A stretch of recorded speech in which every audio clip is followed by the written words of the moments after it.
We're all dressed up today. Good evening. I'd like to open the regular meeting of the Vadnais Heights City Council on Tuesday, February 5th, 2019. Could everyone join me in the pledge, please? Pledge allegiance To the flag of the United States of America and to the republic for which it stands, one nation, under God, indivisible, with liberty and justice for all. Mr. Watson, would you call the roll? Mayor Gunderson. Here. Councilmember Johnson. Here. Councilmember Urban. Here. Councilmember Euchre. Here. And Councilmember Morse. Here. All are present. Announcements, Mr. Watson. Yes, a reminder, installation of the new water meters in the city continues. If you have questions regarding the installation, please contact Keystone Utilities. Their toll-free number is 1-877-587-2279, or you can email them. Their email is office@keystoneutilities.com. Trash and recycling has been delayed one day this week due to icy roads, and that schedule may continue to change as the weather picks up here today. So, but for right now, you plan on your trash being picked up on Thursday. Both the regular and recycle? That is my understanding, yeah. Okay. It's not recycle week, is it? Is it not recycle week? I don't know what it is. Isn't It's not recycle week. It's not recycle week. It's There next you go. Wednesday. So, okay. Trash on Thursday. So, extreme cold temperatures can lead to frozen service lines, water lines. The city wants to make sure you're aware of the possibility of a frozen service and offer some advice to prevent that. Periodically check the temperature of your water coming out of the faucet in the lowest level of your home. You can find thermometers at any local hardware store. But a way to prevent any sort of line breaks is to just keep a small trickle of water, no more than the size of a pencil lead, and this could prevent some pretty costly damage. It's our estimation that that's about $4 or $5 a month to kind of have the water running like that. So prevent some untimely damage by doing so. The second Tuesday lunch for seniors will be held on February 12th at Christ the Servant Lutheran Church. Lunch is catered by Donatelli's and will be served at noon. Bingo will follow. Please register in advance. The cost is only $5. You can register here at City Hall by mail or online. The registration closes this Friday on the 8th. And then finally, the Vadnais Heights Lions wishes to thank many businesses and organizations and individuals for donating non-perishable food, toys, gifts, and monetary gifts to the club's foundation to provide their annual toy and food drive to help the less fortunate. The distribution was held on Saturday, December 15th, and with over 3,000 pounds of food, well over 1,200 toys and gifts, and approximately $10,000 was contributed during the months leading up to the distribution. Over 120 families, including more than 200 children and grandchildren between infant and 16, were served with multiple gifts and approximately 50 pounds of food per person. The leftover toys will support our upcoming Easter egg hunt and a local school carnival.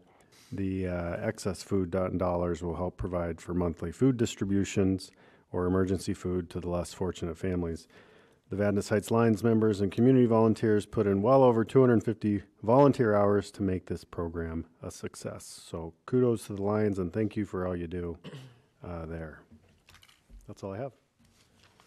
Thank you. We do have an agenda in front of us. It's my understanding that Councilmember Urban would like to make an amendment to the agenda. Yes, I'd like to remove item F and make that 12C. Do we have a motion to approve the agenda as amended? So move. Second. All in favor? Aye. Aye. Opposed? Motion passes. Number 6, approval of the minutes. Approval of the regular workshop meeting of January 22nd, 2019. Is there a motion? So moved. Second. All in favor? Aye. Aye. Aye. Opposed? Motion passes. Is there a motion to approve the regular council meeting minutes of January 22nd, So moved. 2019? Second. All in favor? Aye. Aye. Opposed? Motion carries. Item 7, approval of consent agenda, items A through E and G through O. Is there a motion? So moved. Second. All in favor? Aye. Aye. Aye. Opposed? Motion passes. Item 8, open to the public. If anyone would like to speak about an item that is not on the agenda tonight, seeing no one, we will close open to the public. Number 9, presentations, we have none. And item 10, public hearings. Ordinance number 732, city code amendments, would be Mr. Wall. This is a carryover of a continuation from the January 22nd, 2019 meeting. Mr. Wall. Thank you, Mayor and Council. There's 2 action items before you tonight. First being adoption of ordinance 732, which I'll go through, which contains certain amendments to the zoning code. And then secondly, approve a resolution for summary publication. The memorandum explains what happened in the background for the situation. There were some uses that were unintentionally left out of the new code that were in the old code that we're simply just adding back in. So I'd like to briefly just show, and there are some minor changes that since we were going through this process, we thought we'd clean up as well. So the memo outlines these in detail. A lot of these changes are simply reference changes, and you'll see in these starting out sections simply changing references to different sections of the code to correct those. You'll see everything that's underlined are uses that were unintentionally left out that we're simply adding back in. So again, these were already in the city code that we had, but through the codification process, they were left out and we're adding them back in. So this is one of them. This in section 5 may look like we're removing something and adding it. These in letter D here, these were 2 standards that were combined into one, simply separating them out again. So you'll see the strike through to remove it, the exact same language is then included as E, which is how it appears in the previous code as well. Adding in, again, an office use that was unintentionally left out, correcting all the references to microbreweries and microdistilleries, it went somewhere else. So we're changing those. Normally, we would be able to change those administratively. Those aren't changes that require an ordinance, but since there were uses that were left out, we're going through the process to just correct everything at once. But in the future, if we identify some of these errors that were made through the codification process that are an administrative or a clerical issue, we can work with Municode directly to correct those. So that streamlines the process. This is a change that I think is worth pointing out in section 8 here. These are uses that are allowed within the office business district, and we already allow light industry and office showrooms. And then there's conditions for each one of those. What's missing is the definitions actually have some standards within them, which isn't intuitive for folks that look at this. And to be honest, it's an extra step that staff has to do to go back and remind people that, like for instance, office showroom buildings, there's a 20% office requirement for the building. You won't find that as a condition listed within the specific zoning district. You have to go back to the definition. So we're simply saying in compliance with the applicable definition so that there's a reference back to that point. We know that, but someone reviewing this doesn't. So just, again, just continually trying to improve and clean up the code, and this was an opportunity to do some of that too. This is the same change. See some additions here. This is one that I did want to highlight. So this is in section 11. And as part of the ordinance adoption, the council approved moving outdoor storage uses from what we had allowed as previously as a conditional use to be as a permitted use. And we identified this specific section that was inconsistent with that change in the industrial district.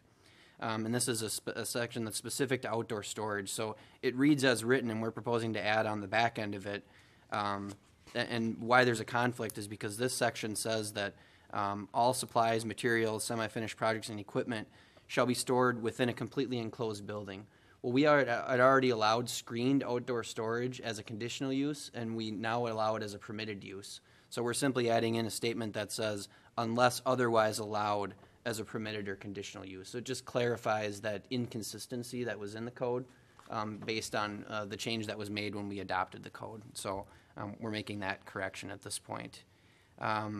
We also changed as part of the previous process upping the size of accessory buildings from 900 to 1,200 square feet. We found this change that we neglected as part of the codification process that's buried in a different chapter. So again, it's much more easy to identify these errors and issues now in the system that we have. So this was another change that we caught. The sections that follow that are similar, and they have highlighted within them the uses that are being added back in. So Municode already prepared these, so the ordinance simply references these code changes as part of the ordinance. So this is how they will appear in the code, and there's a number of those. Again, I won't go through those in detail because, again, they're adding in uses that were already allowed. So with that, just a reminder that these are more cleanup and administrative issues. There are no policy changes within this. We did propose some additional revisions to just continually make improvements. So we're bringing this back as a formal ordinance because we are technically adding some uses back into the code.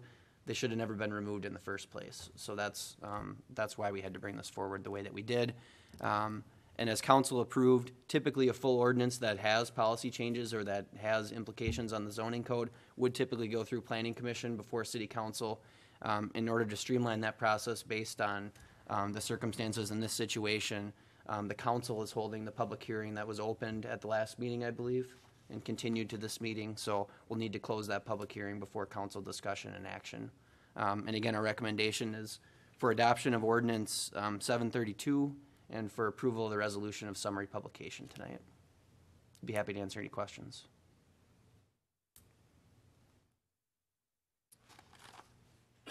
No questions? And this is, like, as Nolan said, this is a continuation of the public hearing. If anyone wished to speak, but no one has decided to join us on this beautiful winter night, so I will close the public hearing. Any further discussion? If not, I would entertain a motion on the two action items. I'll make a motion to adopt ordinance 732 concerning certain amendments to the zoning code. Second. All in favor? Aye. Aye. Opposed? Motion passes. And I'll make a motion to approve resolution for summary publication.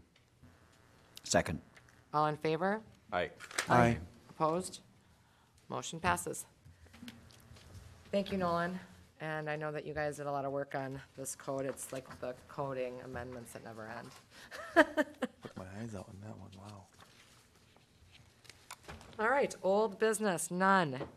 New business, adopt a resolution supporting the Ramsey County Multi-Hazard Mitigation Plan. Chief? Mayor and council members, this has been a long process. It starts out on the federal side under the Stafford Act, requires local units of government that wish to receive disaster assistance to meet some of the guidelines and requirements. State Statute 12 also follows the Stafford Act that requires the cities to appoint an emergency manager, or by default it goes to the mayor, and she can appoint whoever she wants to do that. So we put a plan together starting about 2 years ago. It ties in a lot of things that we've talked about over the last year. But the goal is to do a hazard analysis of the threats to the city where the city would be overwhelmed or seek federal and state assistance in the recovery from an event. There were 48 areas of concern that we had to address. Some of them are rather easy to address: tsunamis, earthquakes, hurricanes. We didn't put a lot of effort in. I've highlighted a few of the ones we did. Ramsey County is the large plan, and each city in Ramsey County has their own section. This is the vadnais portion of that section. When Ramsey County submitted the 2019 plan or the 2018 plan, FEMA requested a resolution, which is included in your packet, for the city to adopt by resolution this plan. Again, purpose of the mitigation plan is to look at strategies to reduce the damages. And you'll, if you think back of all the discussions we had over the last year, we've done a lot of these that you didn't know that you were following the mitigation plan. So warning and notifications, it requires the city to have the outdoor warning system, plans off of the internet. You now through the county, you can register and get advanced warnings. You remember, well, 2 years ago, we went through a project and we updated some of our sirens. We enhanced their capability and the signal things, all part of this plan. The work that Nolan did through the comp plan that was required by the Met Council also fits into this plan as we address areas of zoning, making sure that we have residential areas protected from large industrial sites or those that could provide a hazard threat to the community. We also are going down the path of long-term planning for the city. Each department head has been given a list that they have to develop tasks. This is what I do on a day-to-day basis, or if this happens, I do this. And we identify what happens if you're not here to do that, or your vendor or your process is not in place. What is the backup plan? And everybody kind of keeps that continuity of operation plan going on. We promote education and awareness. We do a lot of that through the Certificate of Occupancy program. We work well with the Health and Public Safety Commission. We went on the NOAA site and we are a weather ambassador where we get different warnings. We put things on our web page talking about severe weather, what the sirens mean, cloud formations, put that education out there. Again, this is a warning. This is talking about NOAA weather radios. We have them in City Hall. We have them in Public Works. We required them through the development agreement at the Sports Center, places that have large populations. So if they're not able to hear the outdoor warning siren, they're able to hear this. We address power outages. We are fortunate in this building, we've updated to a standby power system. Fire station across the parking lot has one, and the North Service Center has backup power.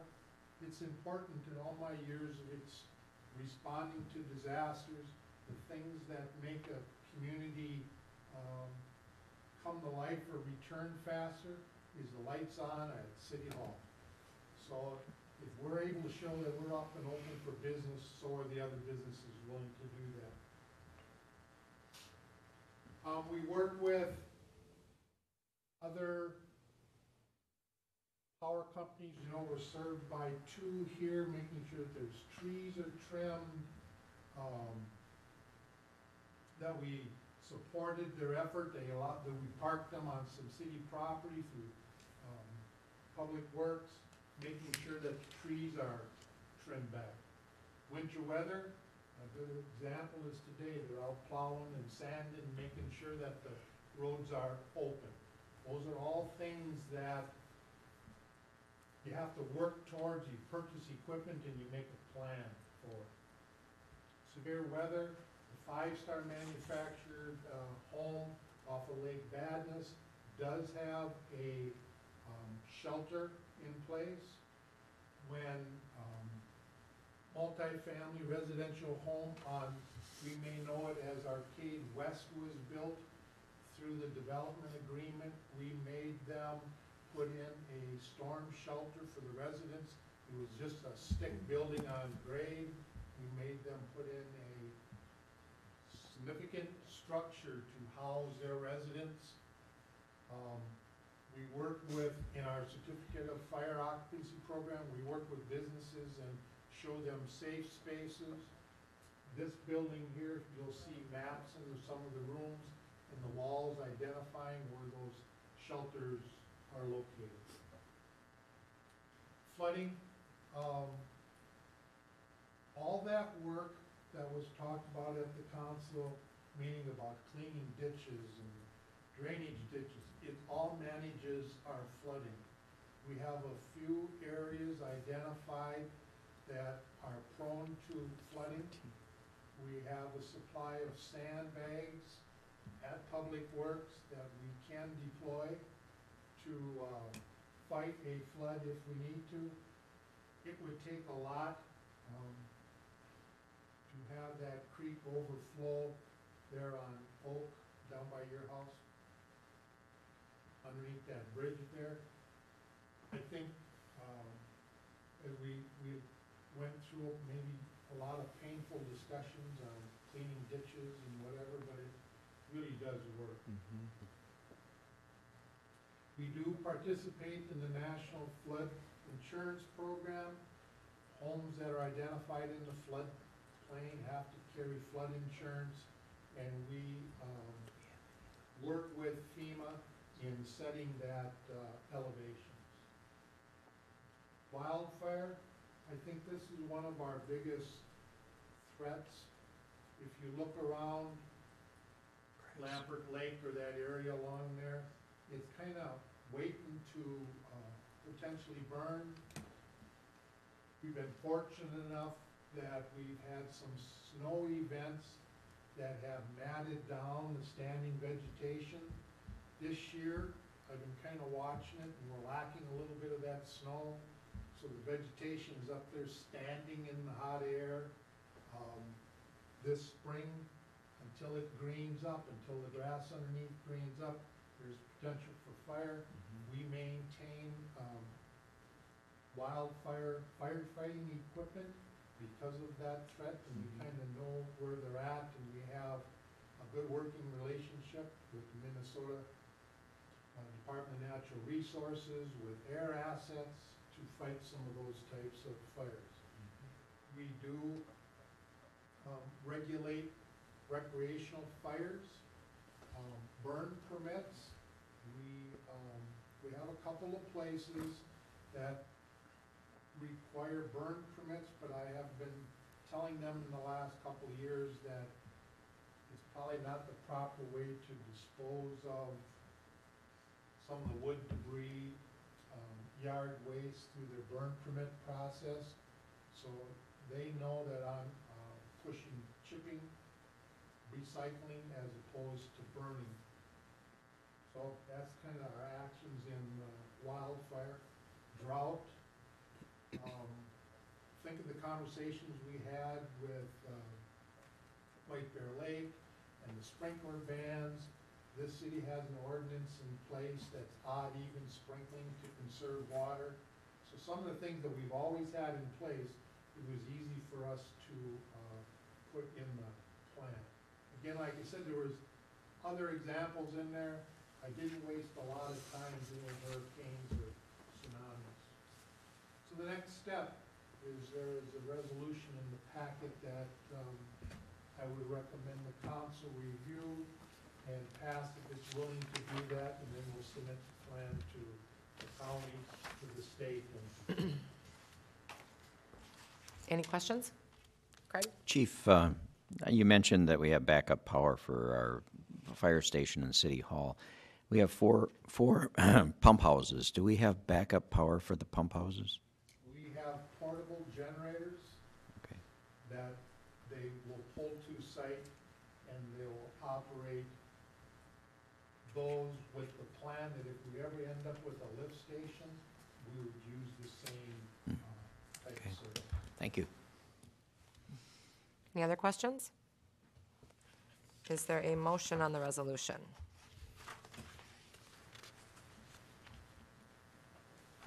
I don't know if is this the resolution on the back of your memo here? It doesn't have a number on it. Do you need one? I would make a motion to adopt the Ramsey County Multi-Hazard Mitigation Plan. I'll second that. All in favor? Aye. Aye. Opposed? Motion passes. Thank you, Chief. Thank you, Chief. Excellent. Okay, 12B, setting Tuesday, February 19, 2019 workshop. You're going to do his, or is that 12? Nope, that's 12C. Oh, see.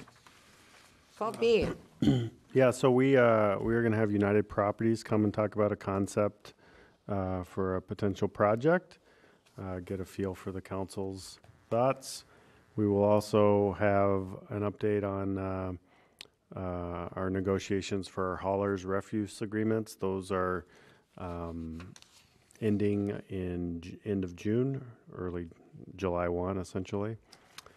And then I did have a discussion about the complete census, but the mayor and I met with a vendor called Polco that I'd like to replace that with and have a discussion about and a presentation on their program. So with that, looking for your okay.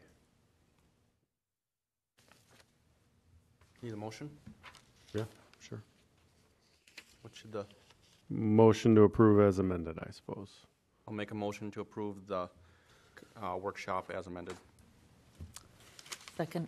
all in favor? Aye. Aye. Opposed? Motion passes.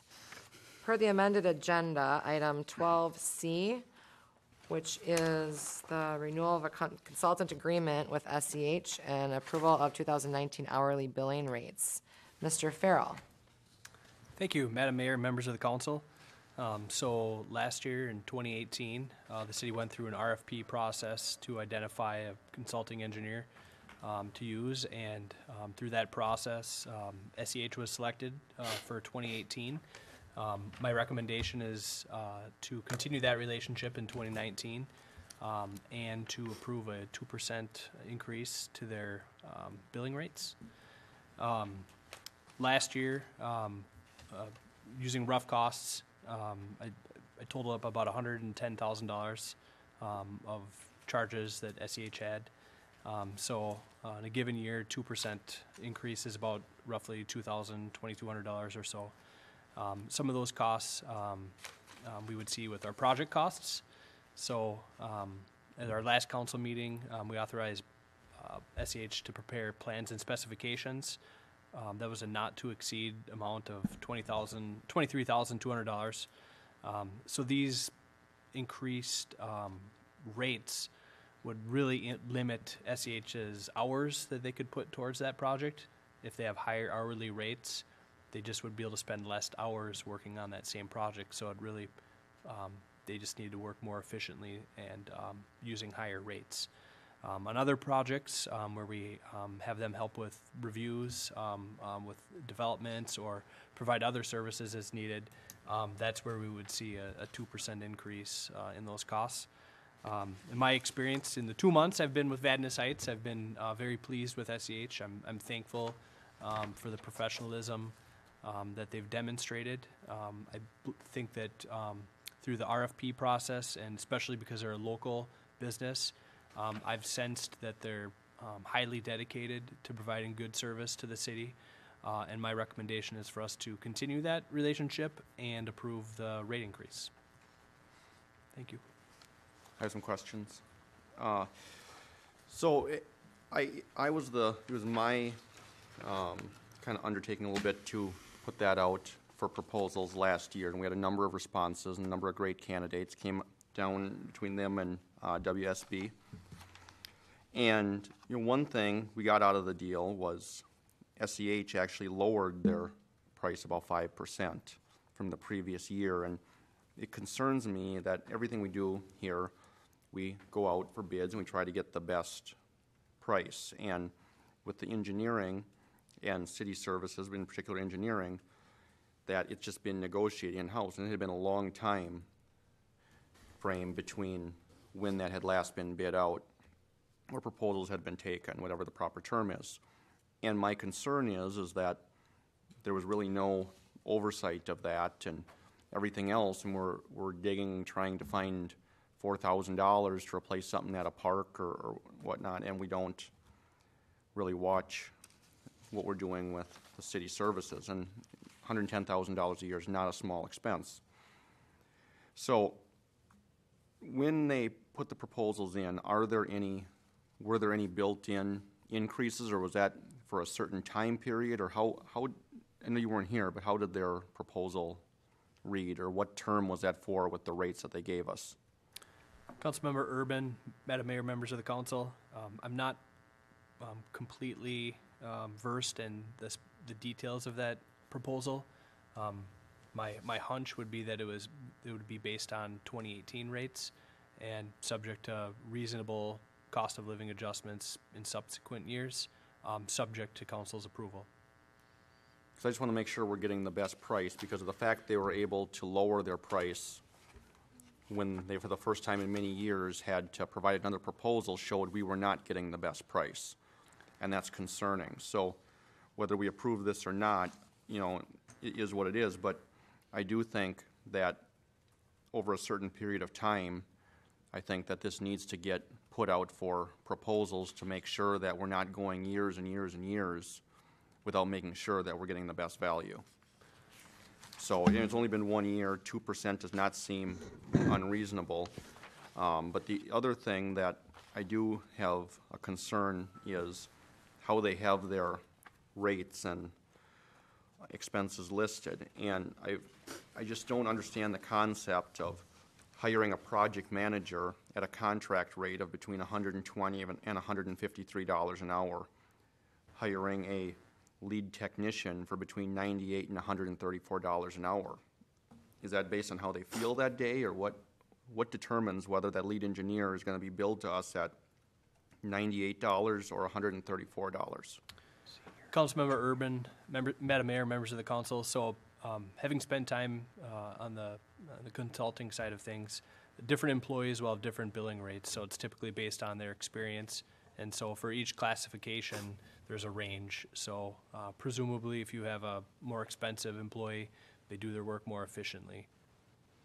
That makes sense, but I mean, if you hire a contractor on a time and material basis with a bulldozer, they're not going to charge you more for their better operator than their lesser experienced one. I mean, there's some sense behind it, but that's not the way at least that world works. Maybe the engineering side of things is different. So I just, you know, after seeing us getting a price reduction after bidding it out for the first time in a number of years, I just want to make sure that we're keeping an eye on this cost and make sure that we're getting the best value for our taxpayers that we can. Kevin, I know we had talked about this last year. I did sit on the committee that did the interviewing for the engineers. We had talked at that point about policy and how often we were going to put things out for RFP as a matter of policy. And I don't, is it 3 years? And I did also, just one thing to note, that the range, and you were set on the committee as well, didn't you? The range in prices seems to be an industry standard. And all the RFPs that we received back last time, there was a range. And I don't know if it's because maybe some things are more technical and others or require different certifications by certain staff. I don't know, but that was typical. So they weren't out of line with that. But, you know, something that I have support all along was continuing to go out for RFPs as a matter of policy. And I think that that is a good way to continue to do things. But I've been very happy with SCH. I think that they have stepped up to the plate quite a bit, especially through the transition. I'm sure they've been very invaluable to you, Jesse, coming on board.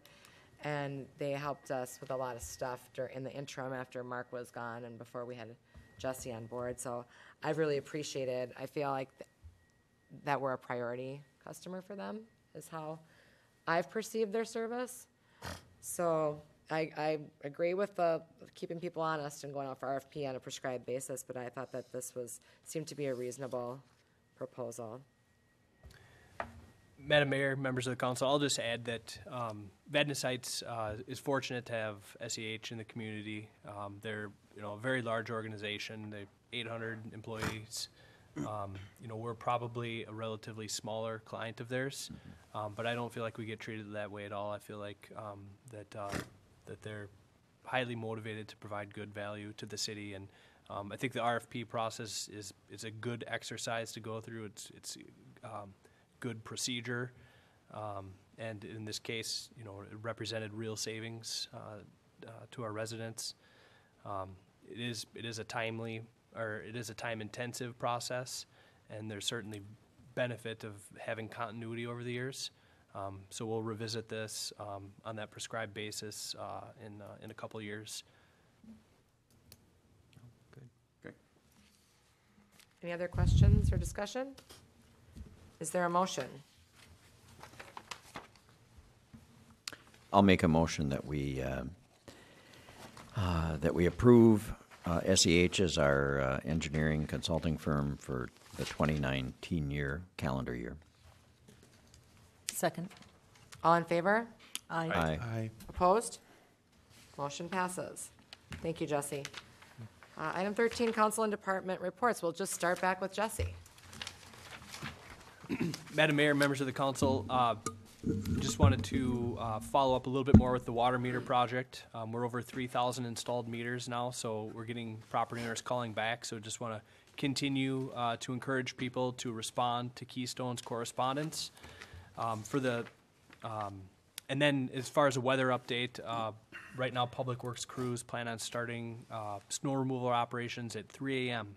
So by the time most people are out on the roads, they'll be clear until the next snow comes later tomorrow. That's all.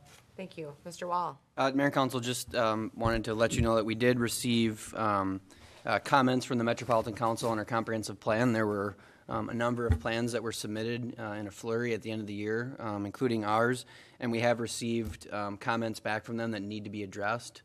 So currently, the plan is considered incomplete on their end. So we're working to address those issues, and we'll respond back to them. We have some clarifying questions that we need to go through with them as well. But the majority of the comments were things that we can easily supply. But once we flush all those things out, we'll bring back something to inform the council further. But it was rather impressive that they were able to get back all those comments. I did touch base with a lot of my other colleagues, and everybody that submitted their plan at the end of the year got the same flavor of correspondence back from the Metropolitan Council. So we'll work through some of those things and bring back anything necessary to the council before we get the formal comments from the Metropolitan Council before we adopt the final plan. So we're working through that. We're hoping to have we have a conference call with them scheduled next week, and we'd like to get something back to them by the end of this month to continue the process. So, Thank you. Caroline? I'm going to be absent for the next meeting, but Eric will be here. And one thing, I don't know when we usually do it, but we usually do kind of a prosecution update because we provide your prosecution services. We've sometimes done that in conjunction with when the sheriff's department makes a presentation. But I feel like that's kind of on the horizon. So anytime you want to schedule that for a workshop, I'll get our prosecution team. I met with our new council members and kind of gave them the civil update, but we didn't really talk about what we do on from the criminal prosecution standpoint. So that might be interesting at your convenience. Other than that, nothing to report. Thank you. Peggy? I have nothing to report. Chief? We have been busy, as you can expect. It's amazing how our firefighting staff, 25 below, and we're out over in New Brighton helping them. It was a cold experience for some of them. I think our certificate of occupancy program just keeps on paying dividends. Many communities around us, when the cold weather hit, it's been colder than normal, the sprinkling system, the fire protection system in buildings freeze. They don't start flowing water until it gets warm. Well, Saturday, it got warm, and many communities around us experienced multiple buildings with problems. We had one. So I think it's the plan review that we're doing, working with the building owners, making things a safer place really works out in the end. No water damage for them, no tying up of our resources. So, other than that, busy. During the day is our busiest time, between 8 and 4. We're getting about 4 calls a day, which is high. And what's the nature of those calls? We go to Gable Pines and Liberty Village a lot. Falls. And it's slips. Now, today, I think we had 4 slips. It's just ice issues. Nothing further. Thank you for all your work. Mr. Sandvik? Mayor, council members, just briefly, Parks and Trails Commission met last Monday. One big update, they'll be moving to a bi-monthly schedule in 2019. They have expressed some interest in getting more involved in the process with the Parks and Trails in the city, so I'm excited for that opportunity. And then the Heritage Days Committee meets next Tuesday, February 12th at 7 p.m. here at City Hall. And to get the word out early, we're already looking for volunteers, so both with the committee and for the event itself. So keep those August dates in mind. Kevin, do you have anything further to report?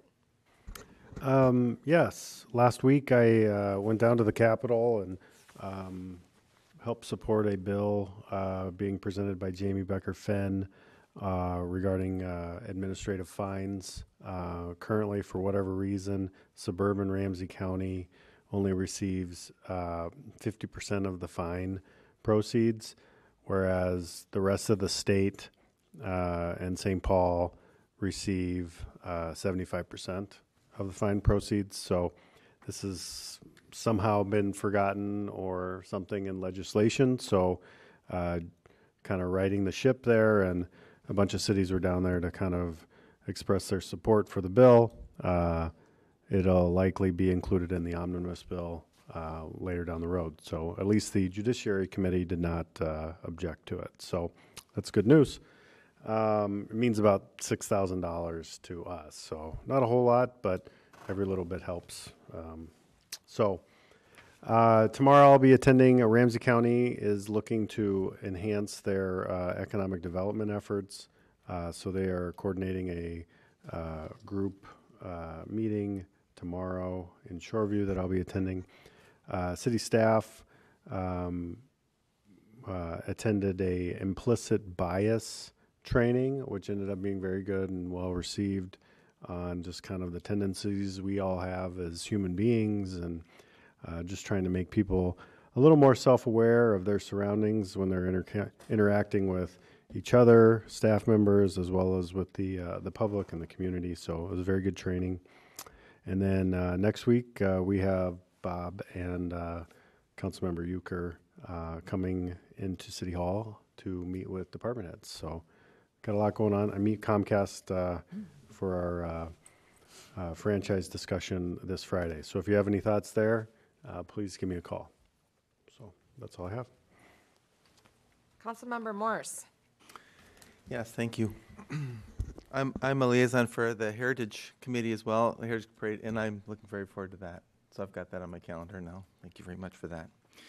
The other thing I wanted to mention, I just wanted to thank the chief for putting so much time into the plan with the multi-hazard. I recall, our history context is a big deal to me, and recalling the May tornado in 2008 for Hugo and what happened there. It certainly can happen anywhere, and to be prepared for that, I think that's a very worthwhile topic to talk about. So thank you so much for that. The other thing I do want to bring up is that I know there's a meeting coming for the water gremlin TCE emissions. I know that we haven't talked about, as far as I think MPCA put out a little map of that area about what is I'm liaison for the Chamber of Commerce in White Bear Lake as well. They don't know where this map came from or how they figured out what the map is itself, and it's so close to vadnais as well. I'll be interested to follow that and see what kind of implications that has for vadnais Heights, and I just wanted to bring that up. Thank you. Councilmember Urban? I attended my first Parks Commission meeting, great group of people, learned about the improvements coming to Bear Park. So there'll be some nice improvements for the residents there. I think previously, some residents that came to the meeting some time ago to comment on the condition of the playgrounds there. So good discussion and another good task force or commission the city has. Thank you. Councilmember Euchre. Nothing to report at this time. Councilmember Johnson. Nothing to report. Well, I guess, what do I have to report? I did attend an NYFS board meeting. They're moving through their strategic planning process, and there's some staff turnover, so they're working through that. Tough to fill some of those positions, but they're moving forward, and I understand, I think, next meeting, Jerry from NYFS, believe will be here to do a presentation on the services that they're providing to the community. Other than that, I have nothing else to report. Is there a motion to adjourn?